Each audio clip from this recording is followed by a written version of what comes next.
Class হচ্ছে BBA third year accounting ডিপার্টমেন্টে যারা 28/4/2024 সালে অ্যাডভান্স অ্যাকাউন্টিং পরীক্ষা দিবা তোমাদের পরীক্ষাকে টার্গেট করে আমি শরীফ স্যার নিয়ে আসি super short math and theory suggestion. আজকে সাজেশনের টপিক হচ্ছে অ্যাডভান্স অ্যাকাউন্টিং 1 এর chapter number 6 accounting for operating segment IFRS 8। এই চ্যাপ্টার 6 এই চ্যাপ্টার উপর আমরা আজকে সাজেশন দিব। তো এই সম্পূর্ণ সাজেশনের সলিউশন পেতে আমাদের রিভিশন ব্যাচে এনরোল হতে পারো। রিভিশন ব্যাচে কোর্স ফি হচ্ছে 510 টাকা। তো রিভিশন ব্যাচে ভর্তি হওয়ার জন্য আমাদের হোয়াটসঅ্যাপ নাম্বার 01638149875 এই নম্বরে যোগাযোগ করতে পারো। তো এই চ্যাপ্টার নাম্বার 6 এটা তোমাদের জন্য কতটুকু ইম্পর্টেন্ট তা দেখার জন্য আমরা একটা অ্যানালাইসিস দিছি। 2014 সালে এই চ্যাপ্টার থেকে পার্ট বি তে একটা প্রশ্ন দিছে, 2015 সালে পার্ট সি তে একটা প্রশ্ন দিছে, অর্থাৎ 2014 সালে এখান থেকে 4 মার্ক প্রশ্ন হয়েছে, 2015 সালে 10 মার্কের প্রশ্ন হয়েছে। 2016 সালে পার্ট বি তে একটা প্রশ্ন, পার্ট সি তে একটা প্রশ্ন, তাহলে 2016 সালে মোট 14 মার্কের প্রশ্ন এখান থেকে আছে। 17 সালে পার্ট বি পার্ট সি কোনো প্রশ্ন হয় নাই, 18 সালে কোনো প্রশ্ন হয় নাই, 19 সালে দেয়া পার্ট সি তে একটা প্রশ্ন দিছে অর্থাৎ 10 মার্ক। আবার 20 সালে পার্ট বি তে একটা প্রশ্ন, পার্ট সি তে একটা প্রশ্ন দিছে, টোটাল 14 মার্কের প্রশ্ন দিছে। 2021 সালে আবার কোনো প্রশ্ন হয় নাই। তোমরা যেহেতু 2022 সালে পরীক্ষার্থী, তাহলে তোমাদের জন্য পার্ট সি তে একটা প্রশ্ন কনফার্ম আসবেই। পার্ট বি তেও এখান থেকে প্রশ্ন আসতে পারে। পার্ট বি অথবা পার্ট সি যে কোনো একটা প্রশ্ন তোমরা পাবাই এই চ্যাপ্টার থেকে। তো আশা করি প্রিয় শিক্ষার্থীরা এই চ্যাপ্টারটা তোমাদের পরীক্ষার জন্য কতটুকু ইম্পর্টেন্ট তার একটা ধারণা ইতিমধ্যে তোমরা পেয়েছো। এখন আমরা চলে যাব এই চ্যাপ্টারে আমাদের সাজেশন। এই চ্যাপ্টারে টোটাল আমরা ম্যাথ দিছি 6টা। আশা করি এই 6টা ম্যাথের বেসিক সহকারে যদি তুমি করে যেতে পারো তাহলে তোমার এই চ্যাপ্টারে 100% প্রিপারেশন কমপ্লিট হবে ইনশাআল্লাহ।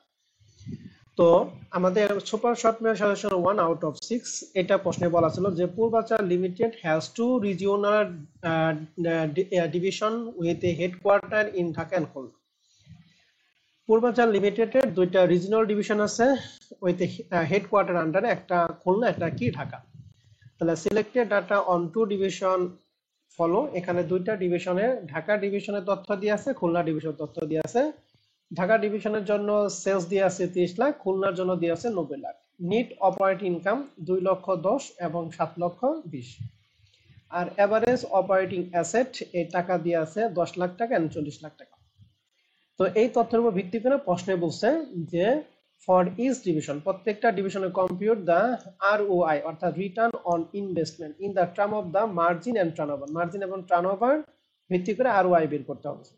হোয়ার necessary carrying computation is to decimal place, অর্থাৎ দশমিকের পরে যদি কোনো মানে প্রয়োজন হয় তাহলে দশমিকের পরে কয় নিতে পারবা, 2 নিতে পারবা। And 2 নম্বর প্রশ্নে বলছে assume that the company evaluate performance using residual income। residual income বের করতে হবে and the minimum required rate of return for any division is কত percent, 15%। compute the residual income for each division, অর্থাৎ প্রত্যেকটা ডিভিশনের জন্য আমাদের রেসিডুয়াল ইনকামটা বের করতে হবে। এই দুইটা প্রশ্নের মধ্যে 10 মার্কের একটা প্রশ্ন। তো এই প্রশ্নের সমাধানটা আমরা পাবো Sharif commerce academy lecture sheet chapter number 6 format number 1 problem number 2। তো এখন আমরা চলে যাব super short math suggestion 2 out of 6। তো এই 2 নাম্বার সুপার শর্ট ম্যাথ সাজেশনের মধ্যে আমাদের এখানে ডিভিশন দেয়া আছে 3টা, ডিভিশন এ, ডিভিশন বি এবং ডিভিশন সি। 3টা ডিভিশনের জন্য আমাদের 4টা করে মান দিয়ে আছে। প্রথম আছে সেলস, এরপরে average operating asset, net operating income এবং নরমাল রেট অফ রিটার্ন। 4টা করে মান দিয়েছে এক একটা ডিভিশনের জন্য। রিকোয়ারমেন্ট একে বলছে ROI বের করতে হবে each division using formula state in term of the margin and turnover. Margin এবং টার্নওভার ইউজ করে আমাদের ROI বের করতে হবে। 2 number B compute the residual income for each division, প্রত্যেকটা ডিভিশনের জন্য আমাদের রেসিডুয়াল ইনকাম বের করতে হবে। এন্ড 3 নাম্বারটা অ্যাকচুয়ালি করতে হবে কমেন্ট। তাহলে আমাদের 2টা কমেন্ট করতে বলছে, 3 এর জন্য একটা কমেন্ট, 3 বি এর জন্য একটা কমেন্ট। এই প্রশ্নটা তোমাদের পরীক্ষার জন্য খুব ইম্পর্টেন্ট। এই প্রশ্নের ফুল সমাধান পেতে আমাদের লেকচার শিট চ্যাপ্টার নাম্বার হচ্ছে 6 ফরম্যাট নাম্বার 1 এক্সারসাইজ নাম্বার 5। তো এই প্রশ্নটা তোমরা সবাই ভালো করে করে যাবে, আশা করি প্রশ্নটা তোমাদের ইয়ারের জন্য খুবই ইম্পর্টেন্ট। তো প্রিয় শিক্ষার্থী, এখন আমরা চলে যাব আমাদের super short math suggestion 3 number out of 6। প্রশ্নটা অনেক বড় কিন্তু সমাধানটা খুবই ছোট।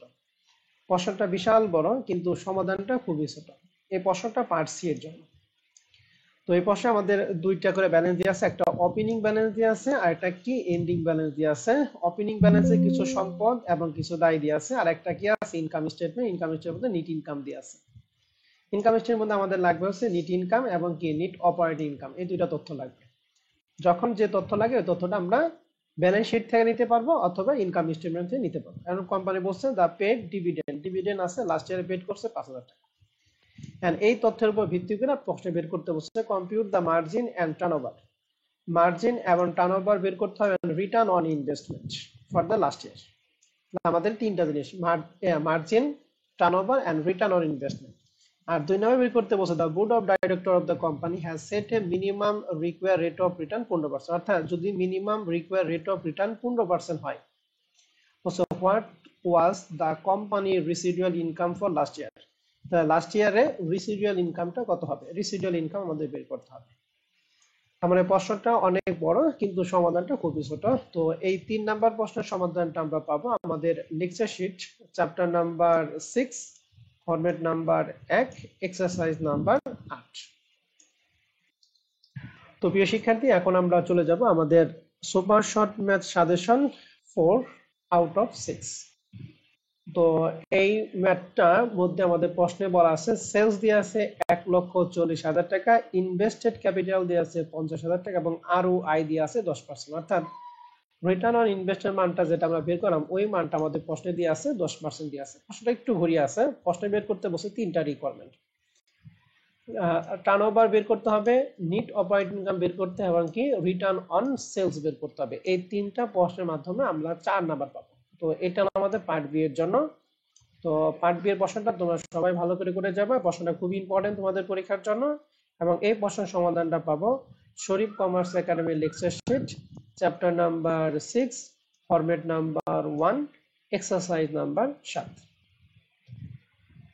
শিক্ষার্থী, এই সাজেশনের পিডিএফ দেখতে আমার official facebook page Sharif commerce academy for BBA and MBA এই ফেসবুক পেজটা ভিজিট করতে পারো। এই ফেসবুক পেজের লিংকটা ভিডিও ডেসক্রিপশন বক্সে দেওয়া থাকবে।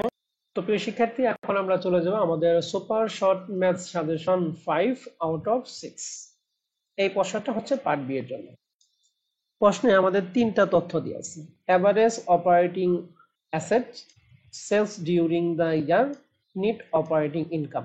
এই তিনটা তথ্যের উপর ভিত্তি করে আমাদের তিনটা মান বের করতে হবে।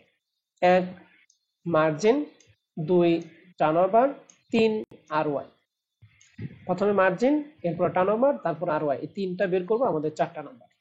তো এই প্রশ্নের সমাধানটা আমরা পাবো Sharif commerce academy lecture sheet chapter number 6 format number 1 problem number 1।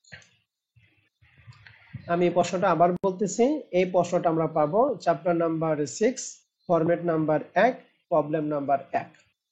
তো এই ছিল আমাদের সুপার শর্ট ম্যাথ সাজেশন 5। এখন আমরা চলে যাব আমাদের সুপার শর্ট ম্যাথ সাজেশন সর্বশেষ ম্যাথ 6 নাম্বারটা।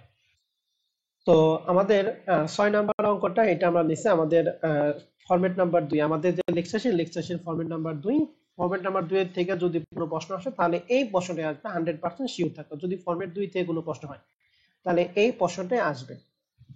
তো প্রশ্নটা সম্পর্কে আমি একটু বলে দেই। প্রশ্নটা কি বলছে, Navana trading company carries on business in 3 department. Navana কোম্পানির 3টা ডিপার্টমেন্ট আছে, ডিপার্টমেন্ট 1, ডিপার্টমেন্ট 2, ডিপার্টমেন্ট 3। 3টা ডিপার্টমেন্টের জন্য সেলস আছে, ভ্যারিয়েবল কস্ট দিয়ে আছে এবং নিচে লেখা আছে rent, insurance, tax, commission, expense. এই রেন্ট 9,840, ইন্স্যুরেন্স 3,120, ট্যাক্স 1,536, কমিশন 848। এই 4টা কস্ট 3টা ডিপার্টমেন্টের সমন্বয় দিয়ে আছে। কোন ডিপার্টমেন্ট কত টাকা এটা আমাদের উল্লেখ নাই। এটা বের করার জন্য আমাদের রেশিও দিয়ে আছে 2:1:1। এই রেশিওতে আমরা ভাগ করি। রেশিও 3টা যোগ করা হয় 4, তাহলে প্রত্যেকটা আইটেমকে 4 দ্বারা ভাগ, প্রথমটার ক্ষেত্রে 2 দ্বারা গুণ, 4 দ্বারা ভাগ, দ্বিতীয়টার ক্ষেত্রে 1 দ্বারা গুণ, 4 দ্বারা ভাগ, তৃতীয়টার ক্ষেত্রে 1 দ্বারা গুণ। And বলছে salaries and wages amount টাকা 5,400 are to be allocated on the basis of key sales। তাহলে সেলস, এটা আমাদের স্যালারি টাকা দিয়েছে 5,400 টাকা, এটা বন্টন করতে হবে সেলস এর রেশিওতে। তো সেলস আমাদের দেওয়া আছে, এখান থেকে রেশিও বের করে আমরা ওই রেশিও অনুযায়ী কি এই স্যালারিটা ভাগ করব। এন্ড কমন ফিক্সড কস্ট দেওয়া আছে 5,000 টাকা। কমন ফিক্সড কস্ট আমরা তিনটা মিলা টোটাল টাকা দেওয়া আছে 5,000 টাকা। প্রশ্নে বলছে যে draw up the contribution format income statement segment by the department. তো এই প্রশ্নের ফুল সমাধান আমরা পাবো Sharif commerce academy lecture sheet chapter number 6 format number 2 exercise number 2। তো ফরম্যাট 2 থেকে যদি কোনো প্রশ্ন আসে তাহলে এই প্রশ্নটা আসবে। তো প্রিয় শিক্ষার্থী, এই ফুল সাজেশনের সলিউশন পেতে আমাদের রিভিশন ব্যাচে এনরোল হতে পারে। আমাদের রিভিশন ব্যাচে কোর্স ফি হচ্ছে 510 টাকা প্রতিটি ম্যাথ সাবজেক্টের জন্য। রিভিশন ব্যাচে ভর্তি হতে আমাদের হোয়াটসঅ্যাপ নম্বর 01638149875 এই নম্বরে তোমরা যোগাযোগ করতে পারো। এখন আমরা চলে যাব এই চ্যাপ্টারের থিওরি সাজেশন। তো এই চ্যাপ্টারে theory suggestion accounting for operating segment IFRS এর থিওরি সাজেশনের মধ্যে পার্ট এর জন্য টোটাল প্রশ্ন দিয়েছি আমরা 12টা। 12টার মধ্যে 11 এবং 12 দুইটা প্রশ্ন 2021 সালে চলে আসছে, অতএব এই দুইটা প্রশ্ন তোমাদের দরকার নাই, তাহলে তোমরা পড়বে 1 থেকে 10। তবে তোমাদের জন্য 1, 2, 3, 4 এবং এই যে 5 নম্বরে পুনরুক্তি, এই 5টা প্রশ্ন বেশি গুরুত্বপূর্ণ। তোমরা 10টাই পড়বা, তবে এই 5টা তোমরা বেশি গুরুত্ব দিয়ে পড়বা। পার্ট বি এবং সি এর জন্য আমরা টোটাল প্রশ্ন দিয়েছি হচ্ছে 3টা। এই 3টা প্রশ্নের মধ্যে 2 এবং 3 দুইটা 21 সালে চলে আসছে। তার মানে এখান থেকে এই চ্যাপ্টার থেকে তোমাদের এইবার পার্টস বি বা সি তে কোনো প্রশ্ন হবে না। যদি প্রশ্ন হয় তাহলে 1 নাম্বার প্রশ্নটা তোমাদের জন্য ফিক্সড, এটা আসবে। ব্যয় কেন্দ্র ও মুনাফা কেন্দ্রের মধ্যে পার্থক্য। যদি এই চ্যাপ্টার থেকে প্রশ্ন দেয় তাহলে ব্যয় কেন্দ্র ও মুনাফা কেন্দ্রের মধ্যে পার্থক্য, এই প্রশ্নটা তোমাদের পরীক্ষার মধ্যে আসতে পারে যদি এই চ্যাপ্টার থেকে পার্ট বি এবং সি তে প্রশ্ন দেয়। তো আশা করি প্রিয় শিক্ষার্থীরা তোমরা এই পুরো সেশনটা এনজয় করেছো। আশা করি এই সাজেশন যদি ফলো করে তুমি পড়াশোনা করতে পারো তাহলে আগামী পরীক্ষা 28 তারিখের পরীক্ষায় তোমাদের সবার পরীক্ষা ভালো হবে, এবং এই পরীক্ষা সবার পরীক্ষার জন্য শুভকামনা জানিয়ে আজকে সাজেশন ক্লাস আমি এখানে শেষ করছি। সবাই ভালো